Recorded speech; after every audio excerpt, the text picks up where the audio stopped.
लाडक्या बहिणींनो, महत्त्वाची आणि आनंदाची बातमी आहे. आता आपण लाडक्या बहिणींसाठी पाठीमागच्या वेळी व्हिडिओ पण मध्ये सांगितलं होतं, की एक फॉर्म आहे आणि ते लाडक्या बहिणींसाठी आपण भरून पण दिलं होतं आणि त्यांचं जे आहे ते अर्ज तिथे आता त्यांचा ॲक्टिव्ह म्हणून दाखवत आहे आणि त्यांना मे महिन्याचा हप्ता पण आता आलेला आहे. पाठीमागचे हप्ते त्यांना बंद झाले होते नोव्हेंबरपासून, त्यांना आता हप्ता आलेला आहे. तर ते कसं काय आलं असेल, ते फॉर्ममध्ये कसं आपण भरलं असेल. तर तुम्हाला हे जर माहिती पाहिजे असेल, तुम्हाला कसं भरता आणि तुम्हाला मी सविस्तर माहिती तुम्हाला सांगणार आहे आणि तुम्हाला हे कसं काय फॉर्म भरावा लागेल किंवा कसं काय तुमचे पाठीमागचे पैसे थांबलेले येतील, तुम्हाला हे जाणून घ्यायचं असेल तर आपण खाली लिंक आहे, खाली लिंकवरती क्लिक करा आणि व्हिडिओ पूर्ण बघा. म्हणजे तुम्हाला जे आहे सगळी माहिती सविस्तर तुम्हाला कळणार आहे.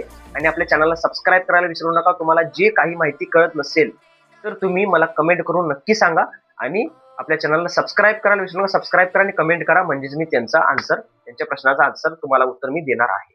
तर ही तुम्हाला माहिती कशी वाटली नक्की कमेंट करून सांगा. धन्यवाद.